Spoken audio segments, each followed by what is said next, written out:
He never expected to love again. She never believed she'd be chosen. But one quiet whisper from a little boy would change everything. If stories of second chances, quiet courage, and the healing power of love speak to your heart, we invite you to subscribe to Soul Moment Story, where kindness always finds a way. Now let us take you into a story that begins with silence and blossoms into something unforgettable. The mornings were always the hardest. David sat at the kitchen table with his elbows resting on the wood, scarred by years of use. The coffee in his mug had long since cooled untouched. The house was quiet, save for the soft hum of the refrigerator and the occasional creak of wood contracting in the early Nebraska cold. Across from him sat an empty chair. Not just any chair, her chair, Claire's chair. He still remembered the way she used to tuck one leg beneath her and hum tunelessly as she drank her tea. That chair had a curve in the cushion, from the way she sat, a soft indentation, like a whisper she had left behind. David couldn't bring himself to move. It couldn't let it go. As long as it stayed, maybe something of her did too.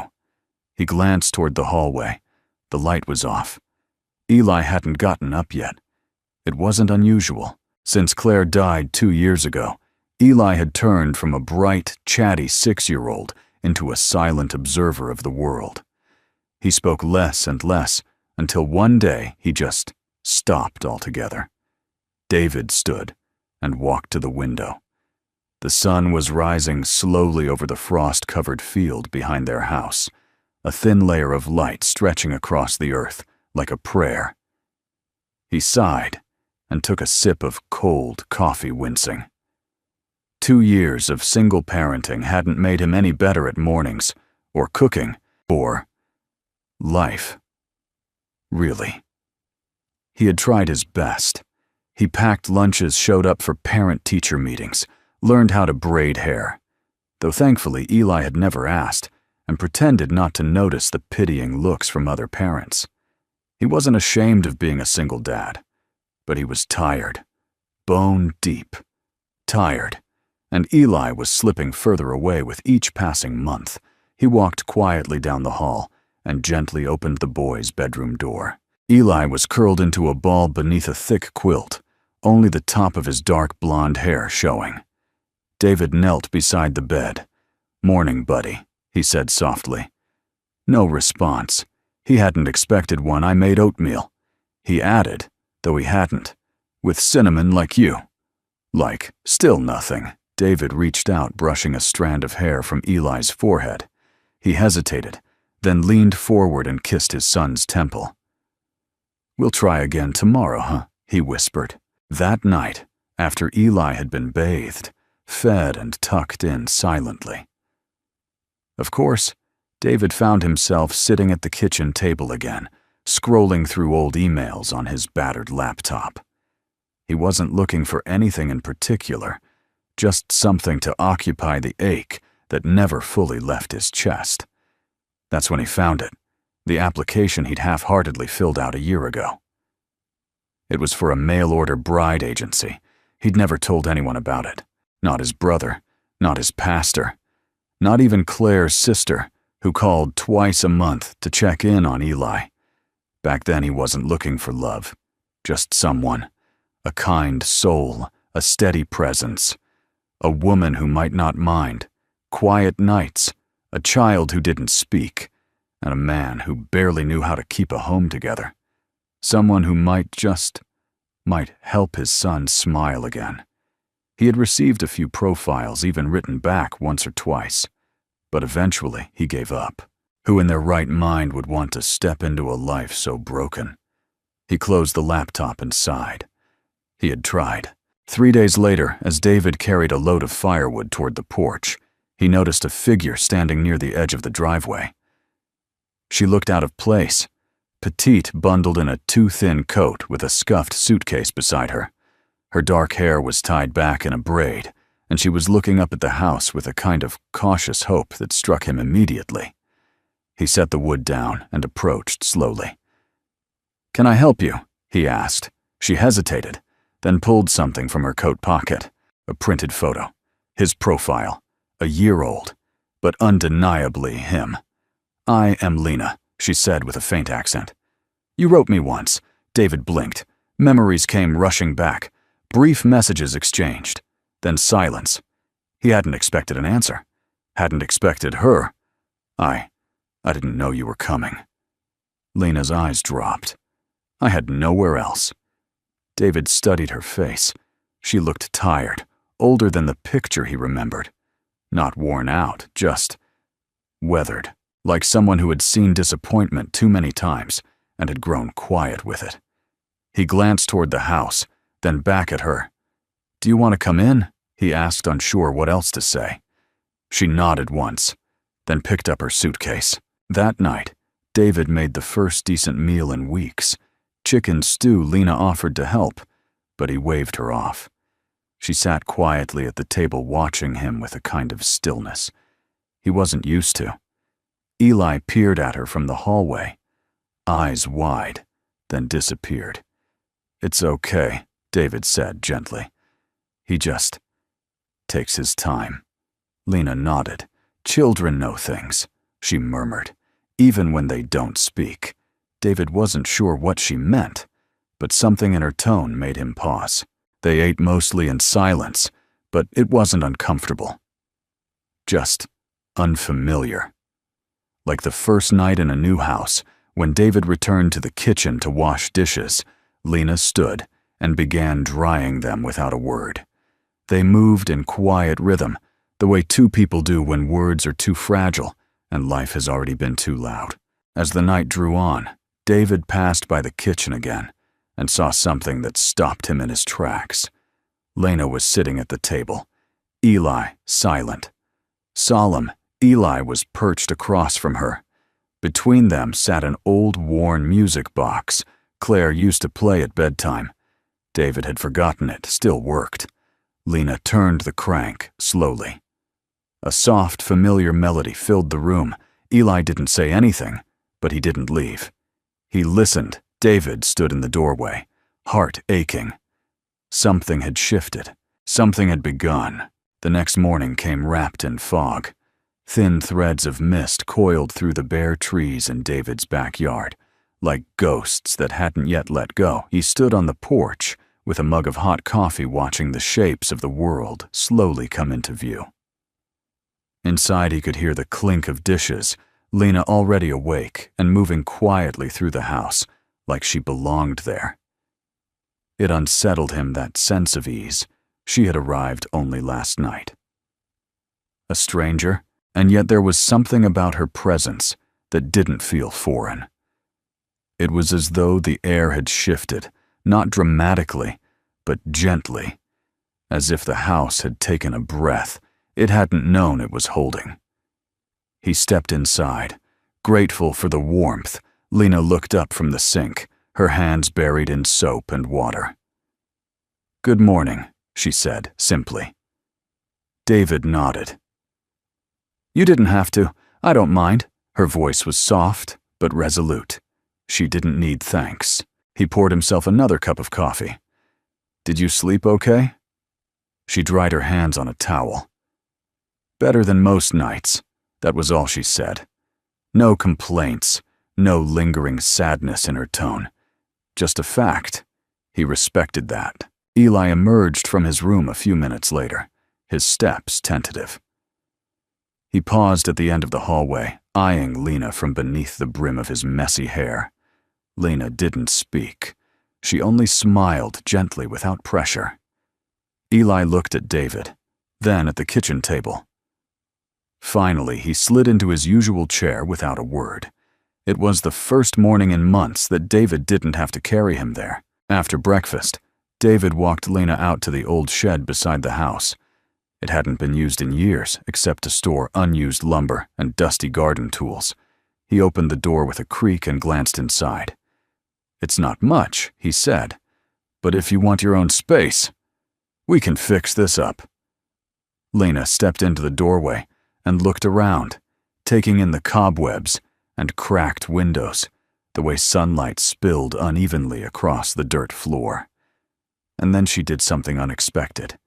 She smiled, a real smile. Not wide, not loud, but real. "I like it," she said. "It has bones. It just needs care." David looked at her surprised. Most people would have turned away. She turned back to him. "Thank you." He didn't know what to say to that, so he simply nodded.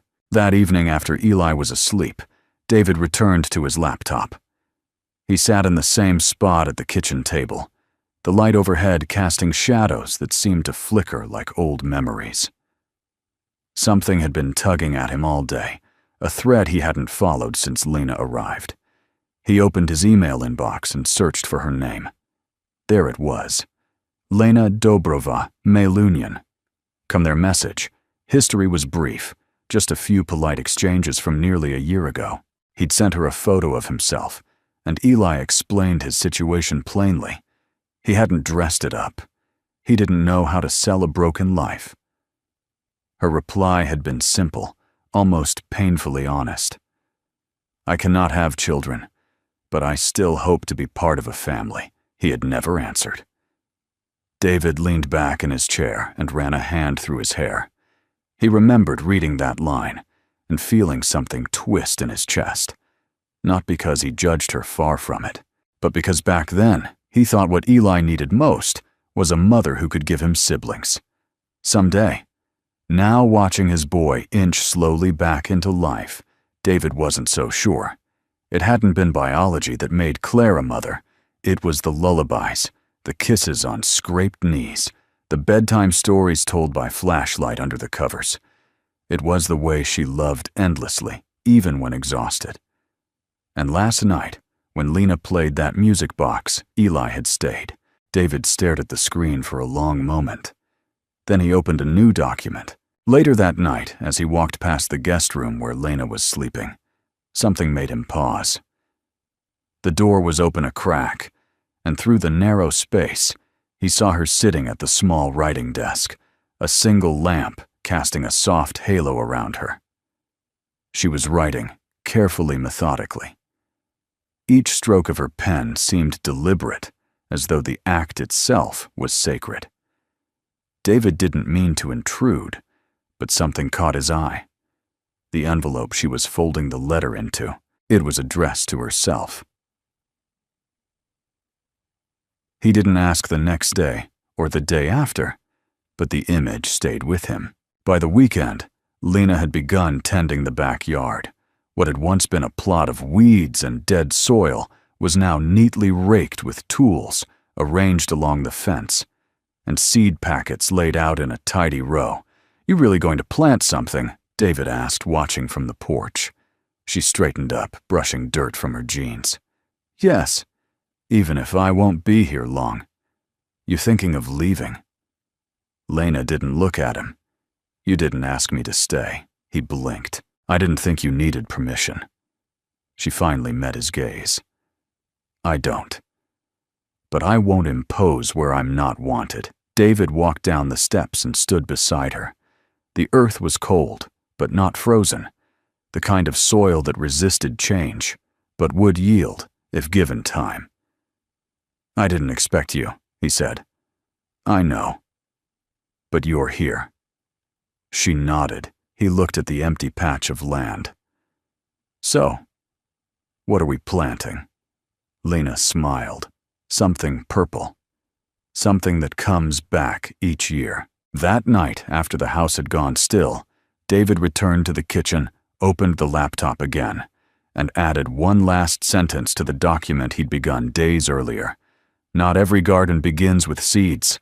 Some start with silence and the courage to stay." It wasn't just the music box that made Eli stay in the kitchen that night.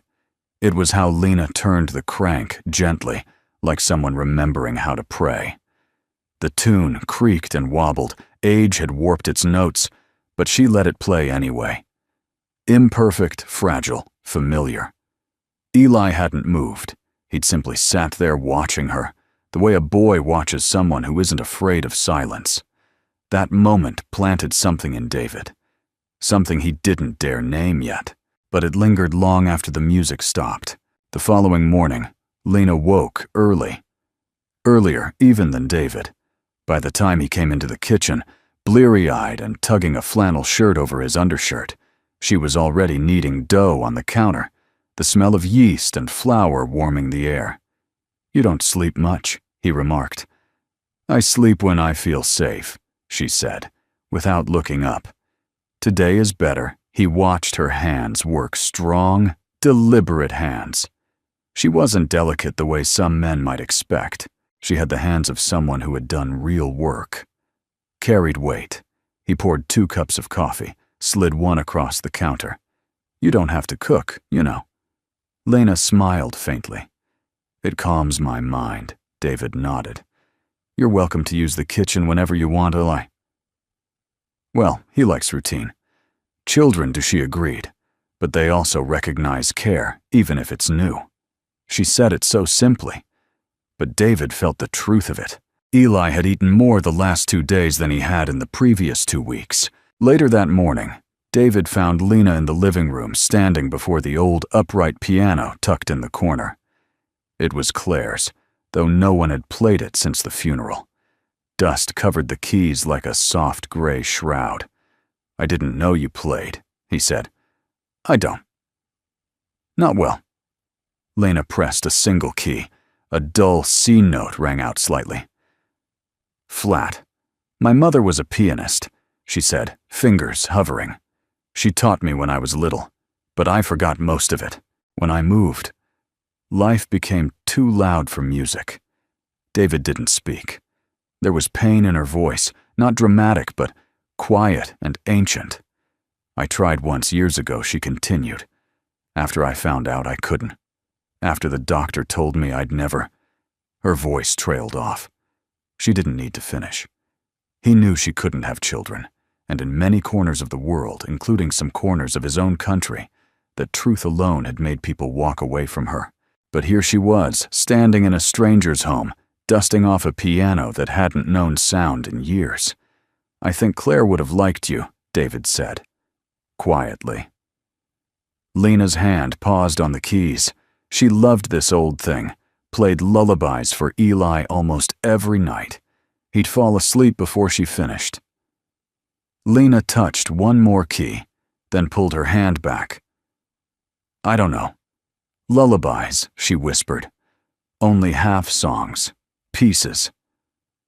But I remember one melody." David tilted his head. "The one you hummed?" She nodded. "It doesn't have words. My grandmother sang it while she worked in the kitchen. I used to follow her and try to match the notes. She said if I ever got lost, I should sing it out loud, and someone would find me." David swallowed the lump in his throat. "Maybe Eli remembered it too," she added. "Through Claire." David stepped closer to the piano. Would you play it for him?" "Again, I will. If he lets me." That night after dinner, Lena sat at the piano. The lamp beside it cast a soft glow, and the rest of the room sank into evening shadows. Eli sat curled up on the rug with a sketch pad on his knees, drawing something in pencil. Trees, it looked like. Lena pressed her fingers to the keys. The notes came slowly, unsure of themselves at first. The melody was unfamiliar to David, haunting, gentle, and oddly circular. Like a memory trying to find its way back, Eli stopped drawing. He didn't look up, but his hand stilled on the page. Lena continued repeating the tune, her eyes closed. This time, the melody grew fuller, braver, still broken in places, but carried with tenderness. When she finished, she turned her head slightly, as if afraid to break the moment. Eli looked up, and for the first time in 2 years, he smiled. David didn't cry in front of them. He waited until later when the house was quiet and Lena had gone to bed. Then he stepped outside into the cold, the stars bright above him, and let it happen. Not sobbing, not loud, just a few tears that had waited too long to fall. He thought about Claire, about lullabies, about seeds and soil and women with broken songs that still knew how to heal. A few days later, Lena asked if she could paint the shed. David looked up from where he was fixing the back fence. "Sure," he said. "You want a particular color, something warm, something not gray," he chuckled. "That's a pretty open category." She gave him a look that was half smile, half warning. "Let me choose." He raised his hands in surrender. "It's your shed now." That evening she came back from the hardware store with 2 gallons of sunflower yellow paint and a stack of small brushes. "For Eli," she said, "so he can help." And help. He did. Clumsy, silent, but focused. He dipped the brush too deep, got yellow streaks on his cheeks, and painted a wide arc that was supposed to be a window frame, but ended up a sunburst. Lena only laughed and said it was perfect. That night, when David tucked Eli in, the boy looked up at him and held out a drawing.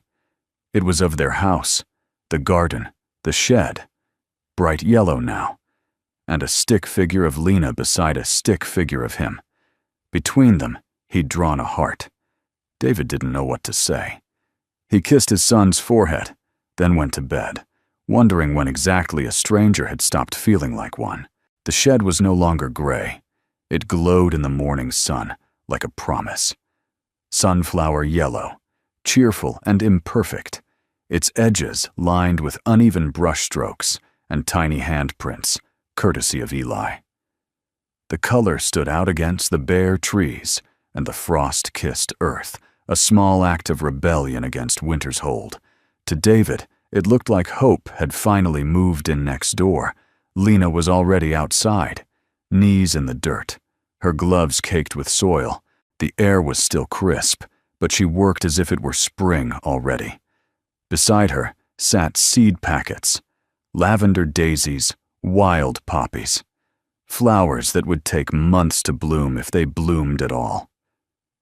"You know it's still February, right?" David called from the porch, coffee steaming in his hands.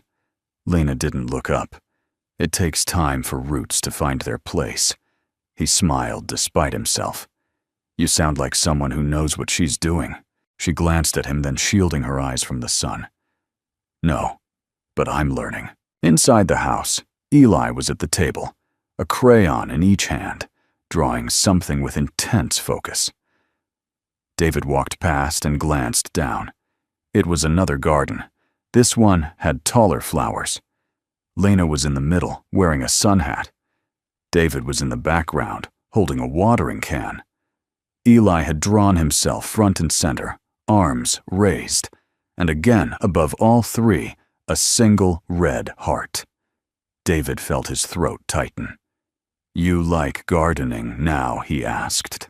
Eli looked up, nodded, once, then returned to his picture.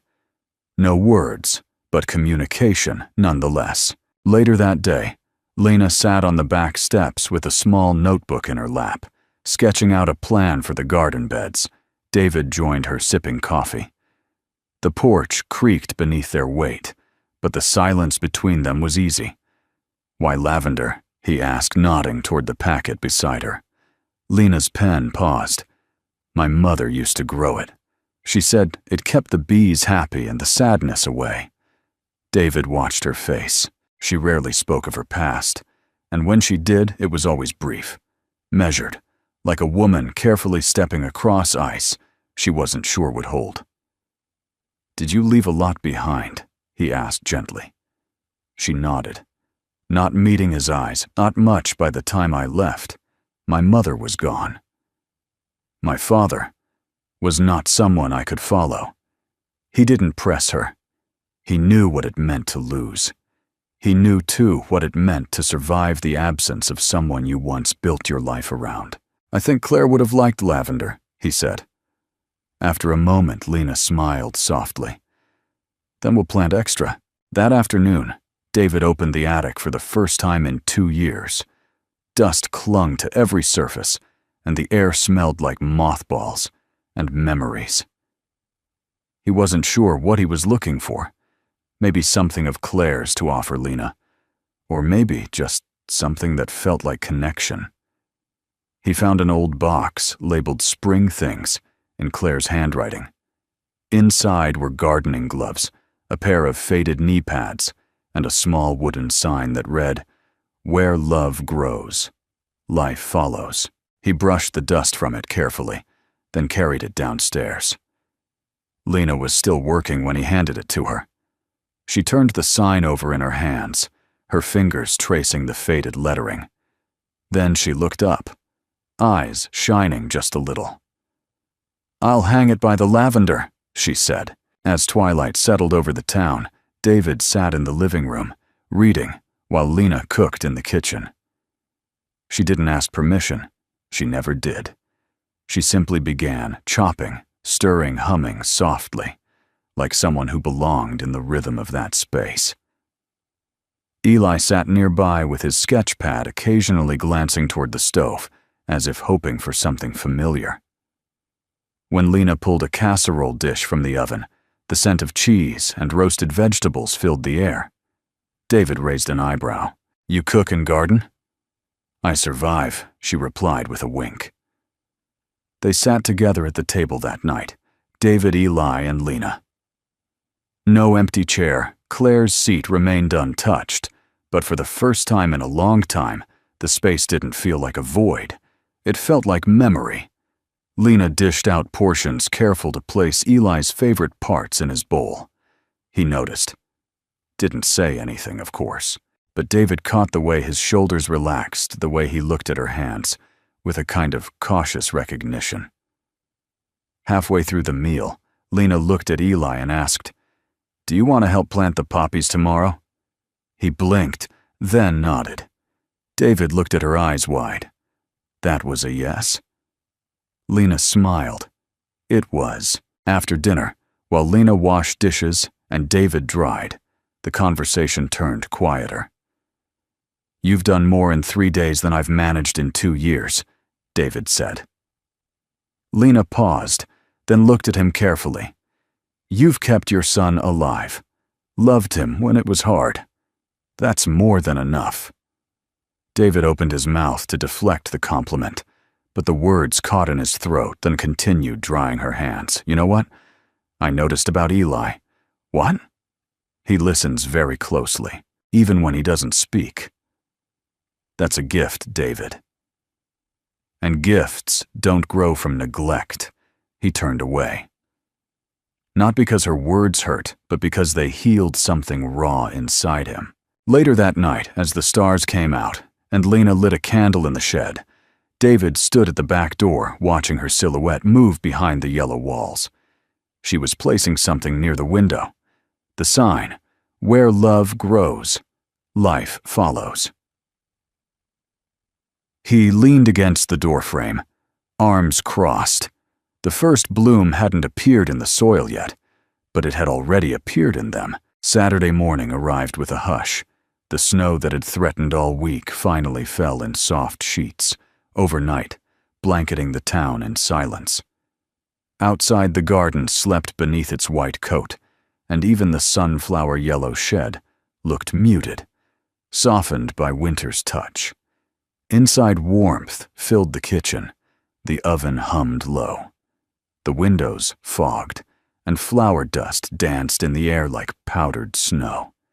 It was baking day, a tradition that had once belonged to Claire. Lena stood at the counter in Claire's apron, an old floral thing with one torn strap, and measured out ingredients with the precision of someone who found comfort in repetition. Beside her stood Eli, barefoot sleeves rolled up to his elbows, his expression serious as he sifted flour into a wide ceramic bowl. David watched from the doorway, coffee in hand, doing his best not to interrupt. He didn't want to break the spell, because that's what it felt like, a spell. Eli hadn't stood in that kitchen beside anyone in years. And yet, here he was, elbow deep in flour, glancing up now and then to check that Lena was watching. She always was. "Next, we add the butter," Lena said softly, sliding a stick across the counter. Cold, but not too hard. Eli picked it up, cut it carefully into cubes, and drop them into the flour. His fingers moved slowly. Methodically, David could see his tongue press against the corner of his mouth, the way he used to do when learning to write letters. "Want to do the mixing?" Lena offered. Eli nodded, and just like that they worked side by side, not as teacher and student, but as something gentler, something closer. David turned away, his chest tightening. He hadn't realized how deeply he missed the sound of movement in that kitchen. Not just the clatter of utensils, but the life, the togetherness. By late morning, the smell of cinnamon and brown sugar filled the house. Cinnamon rolls, Lena had said something simple. Sweet. Something warm. Eli sat on a stool by the window while the rolls baked, drawing in a fresh notebook Lena had given him. She said every good recipe deserved a picture. Eli had taken it seriously. He was sketching something now. David couldn't tell what, but it had round shapes and swirls. Maybe the cinnamon rolls themselves? Maybe something more. Lena leaned on the counter, watching him. "He's an artist," she said. David nodded. Claire used to say the same thing. She was right. He looked at her, noticing the way the sunlight touched her hair, the way her face softened when she looked at Eli. It was the first time in a long while he didn't see his son as a responsibility he had to shoulder alone, but as a child being seen. That mattered. When the timer rang, Eli jumped up. Lena pulled the tray out carefully, steam rising in waves. "Want to frost them?" she asked. Eli nodded, almost grinning. David couldn't remember the last time his son had shown anticipation, let alone joy. As Lena handed him the spatula and the bowl of icing, she said, "Go slow, like painting." Eli dipped the tool in and began spreading the icing with short, careful strokes. He didn't speak. He didn't need to. They ate the first roll while standing in the kitchen, fingers, sticky eyes crinkled with warmth. David tried to speak, but the words failed him. He looked at Lena instead, a silent thank you in his gaze. She nodded, accepting it like she understood. After breakfast, Eli disappeared into the living room with his notebook. Lena began tidying the counter. David stayed behind, leaning against the fridge. "You're good with him," he said. Finally, Lena didn't look up. "I don't try to be. That's what makes it real." She paused, a spoon in her hand, and glanced over at him. "I don't know how to be a mother," she said. "I never got the chance." David met her eyes. "You're doing just fine." There was a quiet beat between them, something unspoken settling into place. That afternoon, David took Eli sledding on the hill behind the school. They bundled up in mismatched layers, loaded the plastic sled into the truck, and drove through the snow-glazed town, the roads still quiet after the storm. Lena didn't come. She stayed behind to read, she said.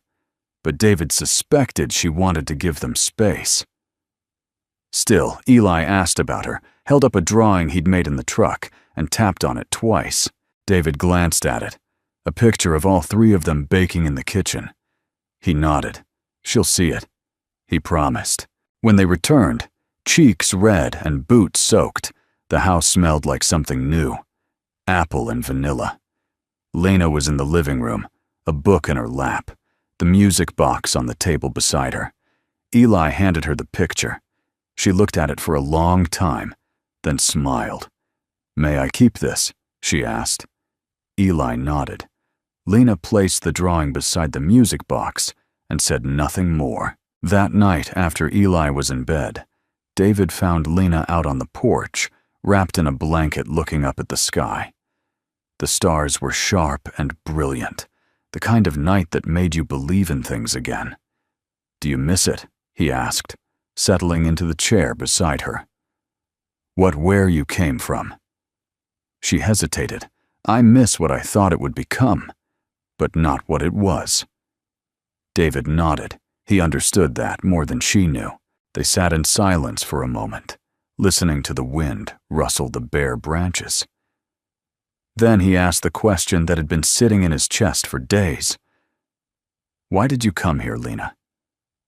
Really, she didn't look at him, because your message was the only one that didn't try to sell a dream.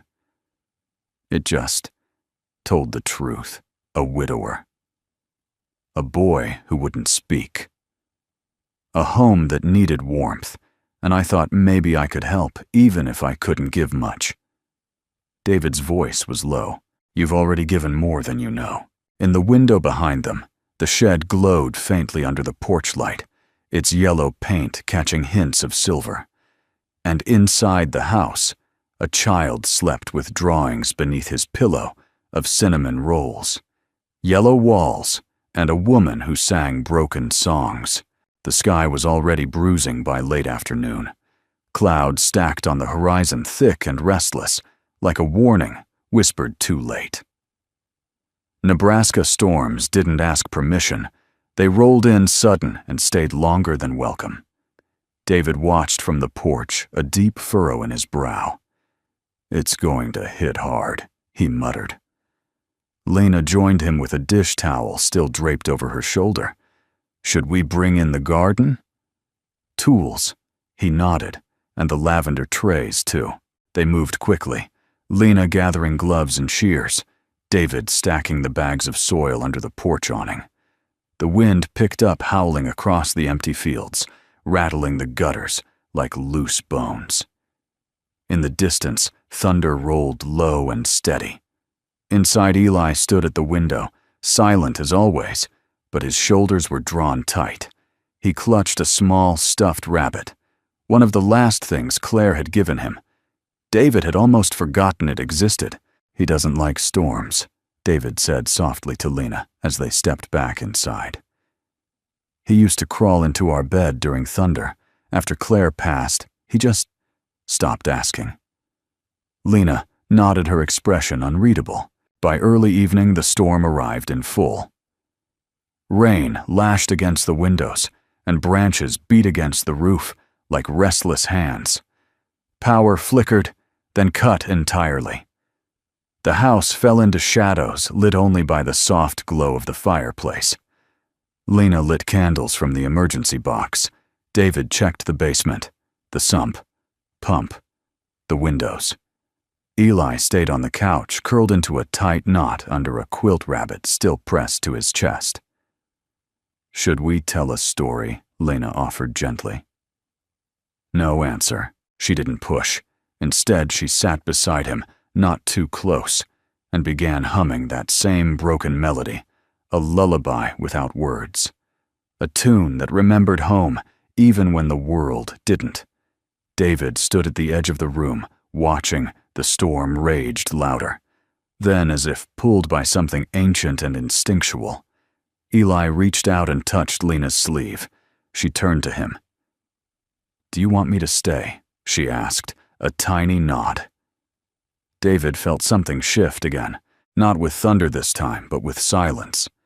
With permission, but storms have a way of pulling loose more than just tree limbs. Later that night, long after Eli had drifted into sleep, David found Lena standing in the kitchen holding an envelope. It was the letter, the one she had written to herself. "I wasn't going to say anything," she began, "but I've been offered a position in Colorado. A family needs a caretaker for their child. They know about my condition. They don't mind." David felt like the floor had dropped beneath him. "Are you leaving?" "I haven't decided." He swallowed. "You told Eli you'd stay." "I told him I would, if he wanted me to."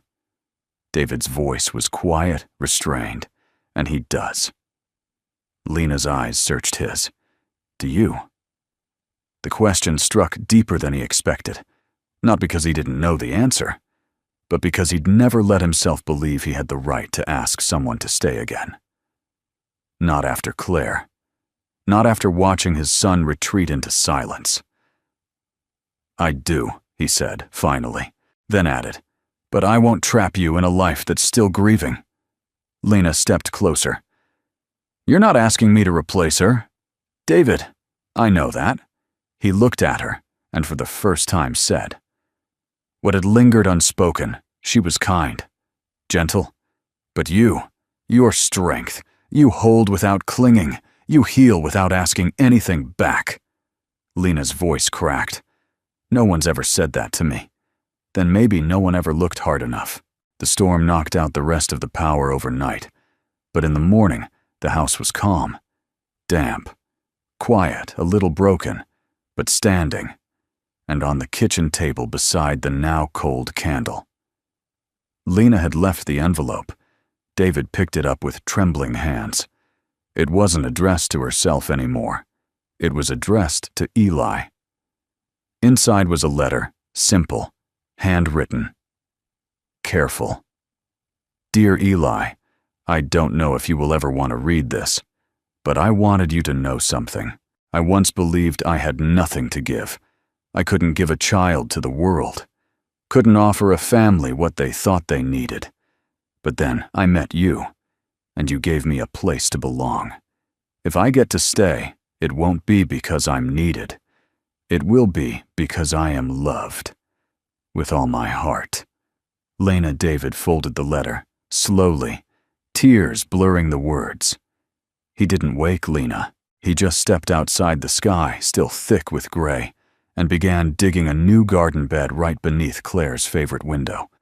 It would be for Lavender, and for Lena, and for every broken thing that bloomed again when given the chance. By mid-morning, the sky had softened into a gentle gray. The storm had passed, leaving behind a backyard littered with broken twigs, soggy soil, and a single garden glove that had blown off the porch and lodged beneath the rosebush. David retrieved it quietly and placed it on the bench beside the shed where Lena would find it. Inside the house, he could hear the faint murmur of water running the shower. The scent of fresh soap drifted faintly down the hallway, blending with the smell of toast. Lena must have made for Eli, who was quietly sketching at the dining table. The child was calm again for Zent.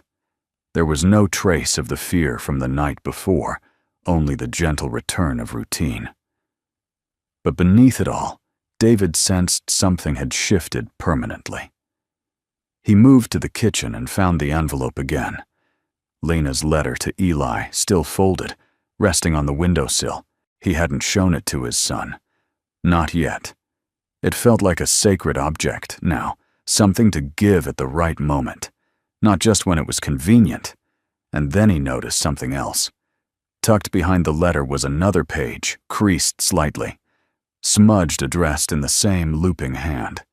But this one was not signed, nor sealed, nor given its first words. To the man I almost never met. David sat down. To the man I almost never met, I want to tell you something. I never had the courage to say. I came here with no expectations. I had been discarded by a man who wanted a perfect woman, a perfect future. A child I couldn't give him. I had one suitcase, 3 words of English hope left in me, and a list of addresses I never intended to use. Yours was the last. The message you wrote didn't sell anything. It wasn't dressed in romance or promises. It was just true. A man who had lost a wife, a son who wouldn't speak, a house that needed softness.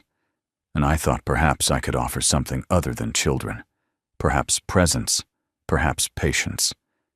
You didn't ask me to fix you, or him. You let me stand quietly beside both of you, and you never once demanded more. That's what made me stay. If I leave, it won't be because you failed me. It will be because I failed to believe I deserve to be chosen. But if I stay, it's because for the first time I believe a home isn't made by blood or walls. It's made by where a boy whispers a word that once broke me and makes it whole again.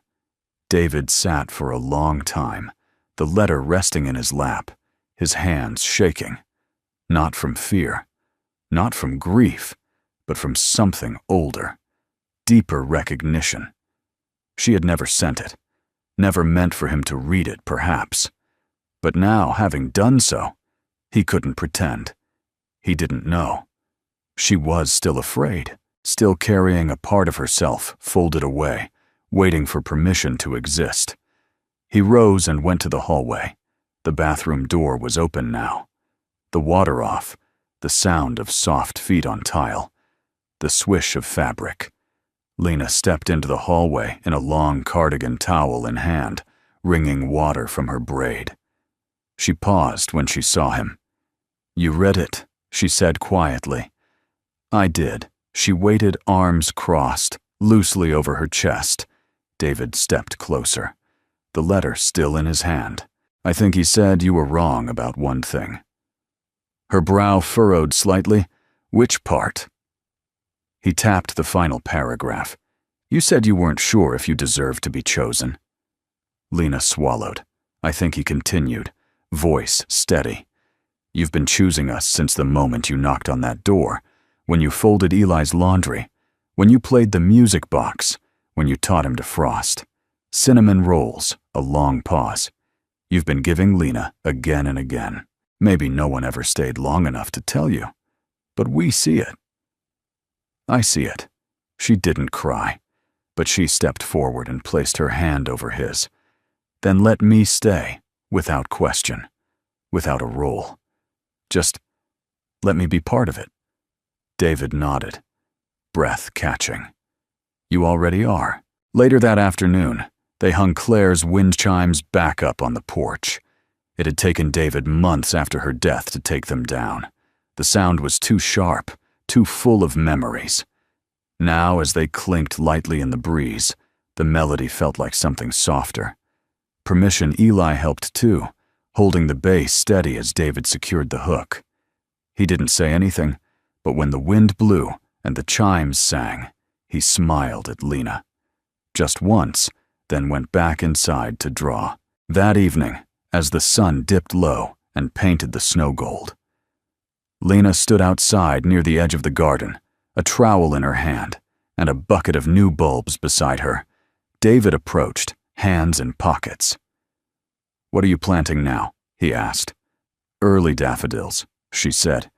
"They bloom when the snow is still on the ground," he chuckled. "Seems ambitious." "They're brave," she said. "They come even when they're not sure." "It's safe yet." David looked at her. "Sounds familiar." She glanced up and smiled, cheeks pink from the cold. "Do you want help?" She paused, then handed him the second trowel. "Only if you're willing to get your hands dirty." He knelt beside her. "I've been in the dirt for years," he said softly. "I'm ready to grow something." As they worked side by side, the wind carried the sound of chimes across the yard, and beneath their fingers, the earth wet, uneven. Scarred began again. The frost gave way to dew. In the early mornings, David would wake to find the windows slick with condensation and the ground outside damp, but no longer frozen. The air held a softness, now a whisper of spring, even though winter hadn't fully let go. March had arrived, and with it, the garden began to breathe again. Lena stood by the back fence, her boots planted in the wet soil, sleeves rolled up to her elbows. The beds had been raked, turned and lined. Stakes were hammered. Rows were measured with twine, not perfectly straight, but carefully placed. She had drawn a sketch on paper. Eli had helped color it, and pinned it to the shed door like a blueprint for healing. David joined her with a thermos of coffee. "She's beautiful," he said, nodding toward the space. "Who this garden? It's hers, isn't it?" Lena looked up. "Claire's," he nodded. Lena wiped her brow. "I don't want to replace her." "David, you're not," he said. "You're building what she dreamed of." There was a pause, gentle and full of understanding. Then Lena smiled. "Then let's build it well." They worked for hours each day, not out of duty, but out of desire. The shed became a center of life. Tools hung neatly, a small shelf with seed packets, and a mason jar full of pencils and notes. Eli added labels to each row, with hand-drawn signs, lavender sweet peas, sunflowers, and Hope, his own made-up flower, scribbled in blue crayon. No one corrected him. Hope could grow anywhere, after all. On the third Saturday of March, David brought down a box from the attic. It was one he had avoided for a long time. Inside were old gardening books, Claire's gloves, her floppy sun hat, and a journal labeled Planting Notes. Year 1. He brought it to Lena. "Would you like to read it?" he asked. She took it with reverence. "I'd like to continue it," she replied. That evening, after Eli had gone to sleep, they sat on the porch as twilight settled the horizon, painted in soft oranges and lilacs. Lena held Claire's journal in her lap, gently flipping through the entries. Some organized, others scattered with doodles and pressed leaves. "I didn't know she was so funny," Lena said softly. David smiled. She had a very dry wit. Most people didn't notice until they were already laughing. She wrote about planting roses. "But there are none here. She always meant to," he said. "Life got in the way." Lena traced the page. "Would it be all right if I planted them for her?" David didn't answer immediately. Then quietly, "I think she'd be grateful, especially coming from you." The next day they made it official. David carved a wooden sign by hand, simple and strong. Eli helped him paint the letters. When they were done, Lena drove the first stake into the ground, and together they placed it at the center of the main flower bed. The sign read, "Claire's Garden." Where love is rooted. They stood in silence afterward, not out of sorrow but reverence. And as if the world understood, the sun broke through the clouds, casting golden light across the soil. That afternoon, neighbors began to notice Mrs. Jenkins from 2 houses down brought over a tray of lemon bars. "Saw you working," she said. "Figured you'd earned something sweet." She lingered longer than usual, chatting with Lena about seeds and weather and where to buy the best compost. Word spread. People stopped by to admire the progress. Someone donated a bench. Another left 2 bags of mulch. No one said it aloud, but something had changed. It wasn't just a family growing anymore. It was a home being restored. That evening after dinner, Eli climbed onto Lena's lap with his sketch pad and pointed to a drawing he had made. It showed the garden in full bloom, but this time there were 4 figures standing in it. David, Lena, Eli, and a 4th, a woman in a wide-brimmed hat waving. Lena looked at him, tears welling. "Is that Claire?" she whispered. Eli nodded, then did something unexpected. He leaned into her, resting his head against her chest. David watched from across the room, his heart full and aching all at once.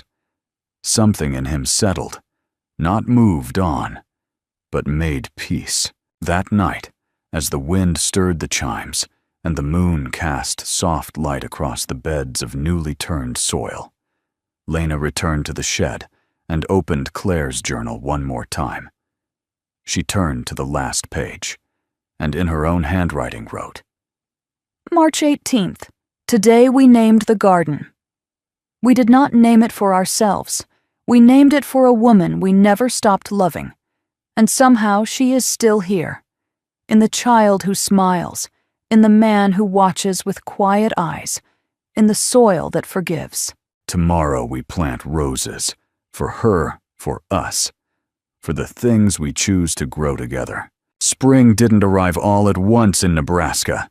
It crept in shyly, one warmer breeze, one sprouting crocus, one bird daring enough to sing again. By April, Claire's garden was a miracle of transition. Rows of green peeked from the dark earth. Lavender shoots lifted their spines toward the sky, and a few bold daffodils bloomed early bright yellow against the memory of frost. And the town noticed. It started with glances, neighbors slowing their steps as they passed the backyard. Heads tilted curiously. Then came the cautious waves. After that, the questions. What are you planting this year? Is that lavender in the front bed? Do you sell starts? And slowly the people came. It was Lena who suggested they open the gate for the spring festival. Just for a few hours, she said. Let the children walk through. Maybe offer lemonade. David hesitated. He had kept the space private for so long. But Lena, with her quiet wisdom, simply said, You never heal by hiding. He knew she was right. On the morning of the festival, Lena wore a cotton dress with tiny blue flowers and a denim apron over it. Her hair, normally braided, was left loose beneath a straw hat that had once belonged to Claire.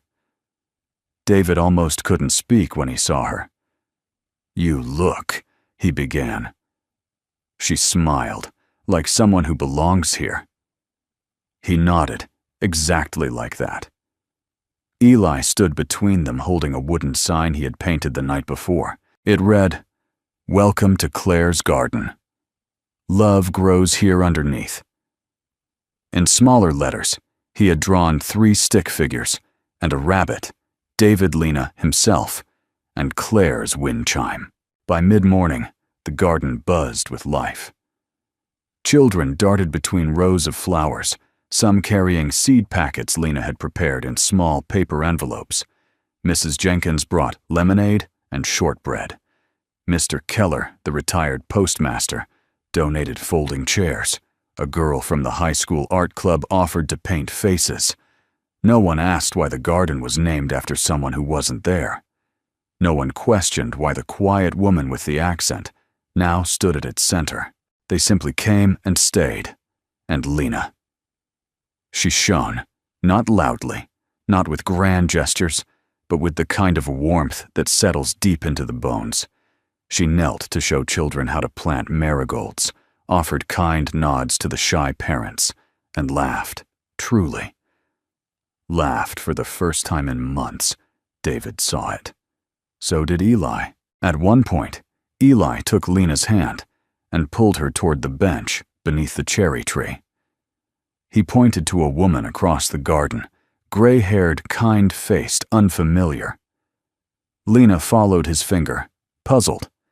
Then she realized it was the town's social worker, Mrs. Dawkins, the same woman who had once visited David's home after Claire's death, checking on Eli's well-being, silently assessing whether a grieving widower was capable of holding together what was left.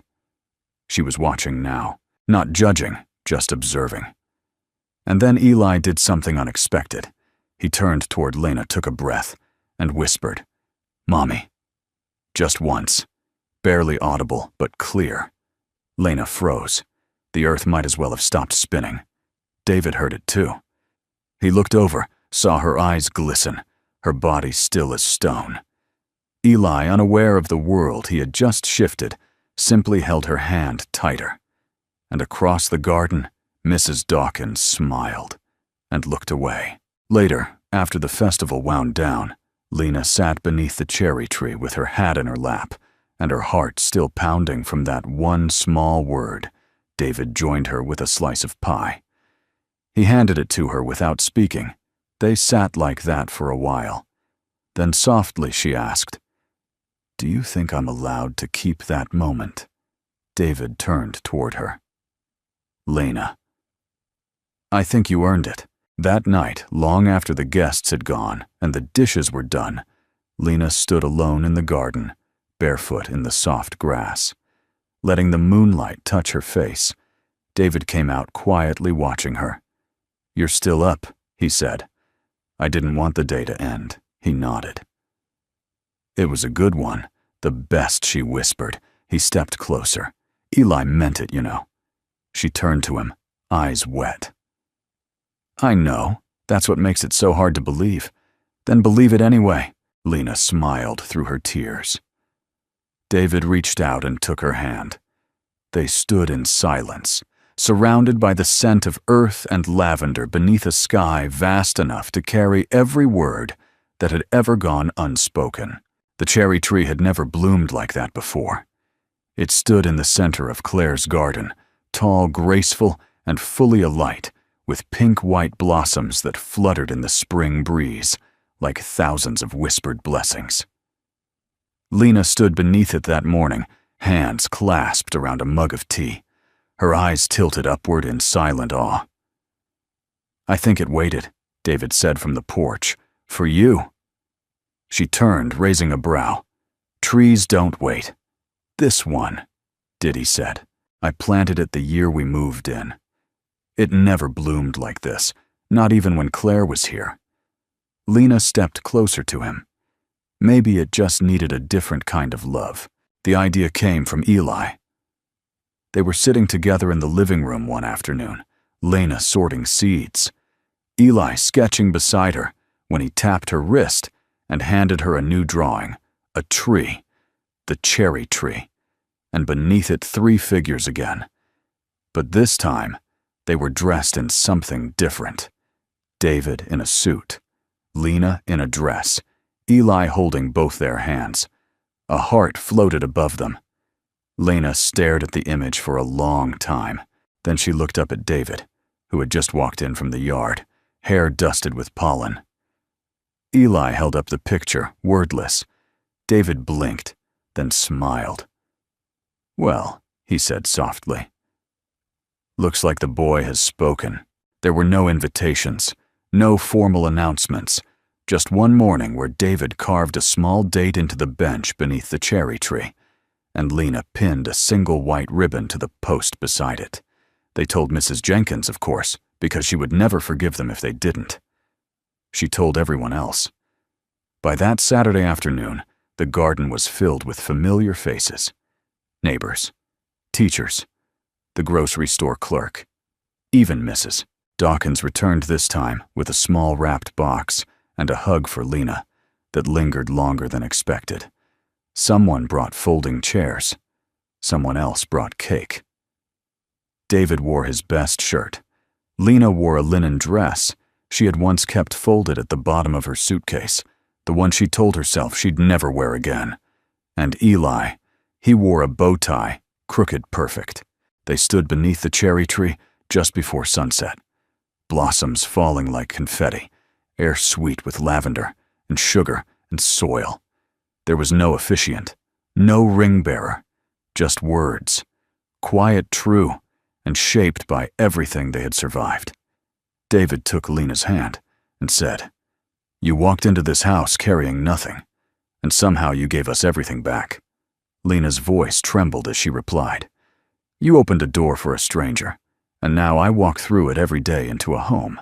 They exchanged rings, simple silver, nothing flashy, but they shone all the same. Afterward, they danced on the grass, while an old record player spun quietly on the porch.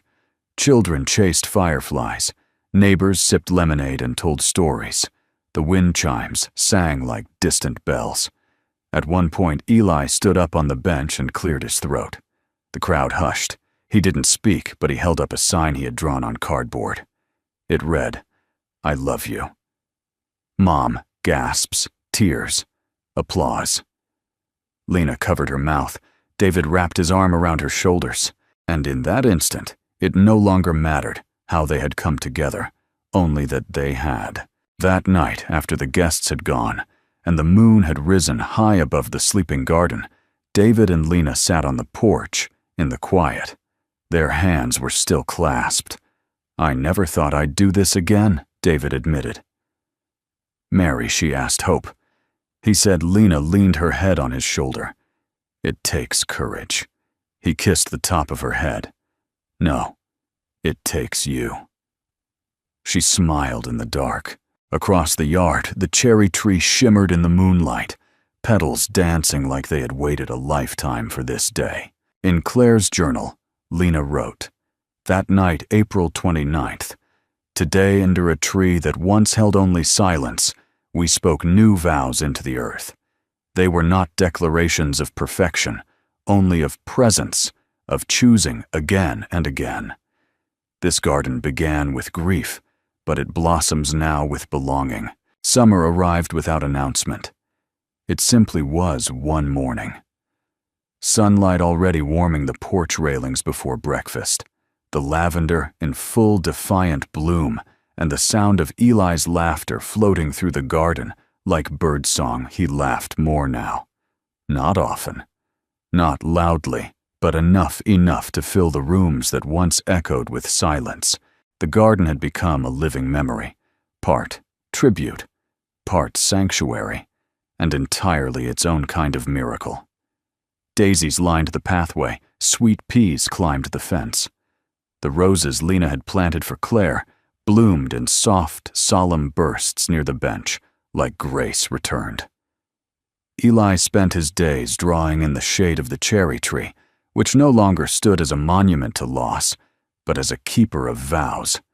Its branches now held wind chimes, paper lanterns, and tiny birdhouses Eli had painted himself. Lena watered. Each morning. David mowed on Saturdays. They shared chores, meals, stories of life, no longer defined by what they had lost, but by what they had chosen. One morning in early June, Eli ran to the kitchen holding something small in his cupped hands, a bloom. Lena guessed. He shook his head, eyes shining, a feather. He opened his hands. Inside was a ladybug, its red shell gleaming like glass. Lena leaned in. That's Lucky David seated at the table with his coffee looked up. Only if it stays. Eli held it out.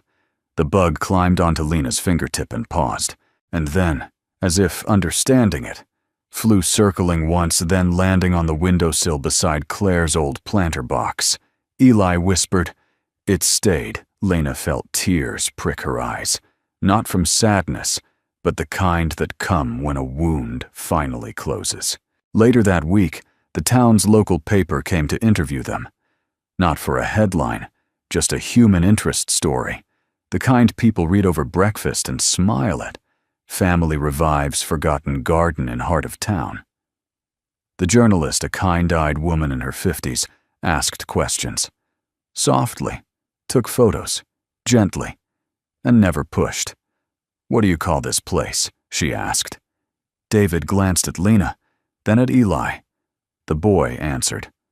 Home. That night, after the article ran and neighbors dropped off congratulations, Lena returned to the shed, the place that had once been offered as a spare room and now felt like a second heartbeat of the house. She opened Claire's journal, which now included pages in two distinct handwritings, past and present, loss and love. She turned to a fresh page and wrote, June 12th. I used to think a garden needed seeds to grow, but some blooms come from something quieter, from kindness, from choosing to stay, from whispers that become names and strangers who become family. This garden began with goodbye, but it lives now in every hello. And I live here too. Truly, she closed the book and didn't cry, because there was nothing to mourn, only everything to hold. Weeks later, Lena found herself walking alone near the far edge of the yard, where wildflowers had crept past the neat beds and into the untamed grass.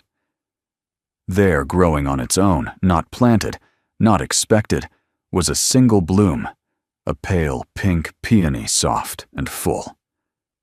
Claire's favorite, Lena knelt beside it, touched its petals. I see you, she whispered. You stayed. She didn't pick it. She let it remain exactly where it chose to be, like her, one evening near the end of summer, as the sky painted itself in golds and rose. Lena, David, and Eli sat beneath the cherry tree, their shoulders touching their hands, tangled like roots. Eli turned to Lena and asked softly, his voice stronger now, but still careful. Will it always be like this? Lena looked at him, then at David, then said, It will always be what we keep choosing. Eli thought about that, then nodded and whispered, Then I choose you. The wind picked up, the chimes sang, and somewhere between the lavender and the roses, between the ache of what was lost and the wonder of what had been found, the garden bloomed again. And this time, it never stopped. If this story touched you in some way, we'd love to know where you're watching from. Just drop a comment below. It's always a joy to see how far these moments of kindness can reach. And if you'd like more stories like this, gentle, heartfelt, and full of quiet hope, feel free to subscribe to Soul Moments Story. We'd be honored to have you as part of our growing community. Thank you truly for spending a little time with us today.